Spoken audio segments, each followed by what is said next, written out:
Je m'appelle Julia Lacoste, je suis en deuxième année à l'Académie ESJ Lille et en même temps je fais une licence AES pour administration économique et sociale. Du coup c'est Tao qui nous a envoyé un mail, il me semble, à la fin de l'année dernière pour nous parler du dispositif. De base il était que disponible pour les personnes en master généraliste ou en licence pro journaliste de sport. Et du coup, il a décidé de l'ouvrir aussi aux étudiants de l'académie. J'écris déjà pour des médias, mais j'ai jamais fait de commentaires audio ou quoi. Et c'est vrai que ça m'a toujours intéressée. Et du coup, je me dis que c'était vraiment l'occasion, quoi, déjà qu'ils nous proposent. Et le fait que ce soit une association aussi par l'académie, je me suis dit, bingo, quoi. Il y a tout un tableau où il y a la date des événements en question qu'on souhaite commenter. Enfin, en gros, on a choisi, au début de l'année, on a parlé de nos affinités vers certains sports. Quand on avait fait une réunion avec Tao, du coup, par exemple, je suis dans la team rugby, volleyball, handball et sport para. Et du coup, on s'inscrit sur les événements qu'on a envie de commenter ou si on est dispo à ce moment-là.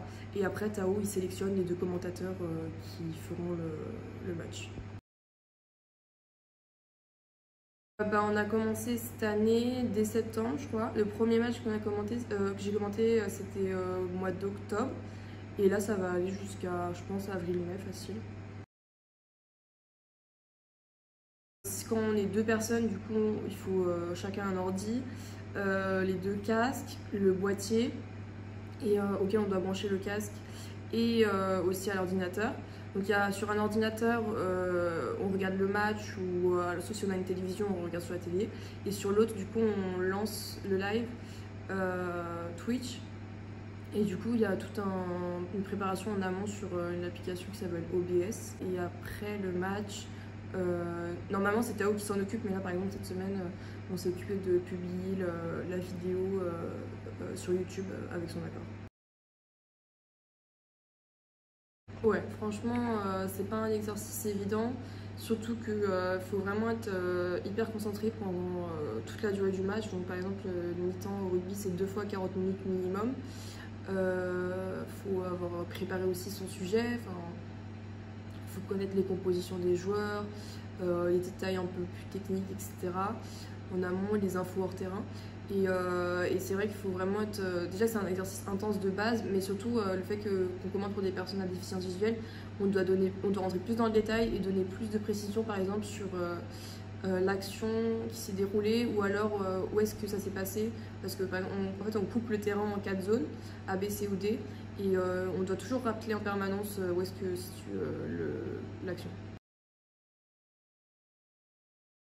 Déjà, je trouve c'est un super projet parce que avant ça, je ne savais même pas que ça pouvait exister.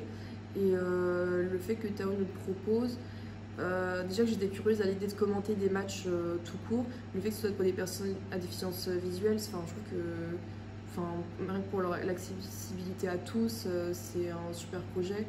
Et je trouve ça positif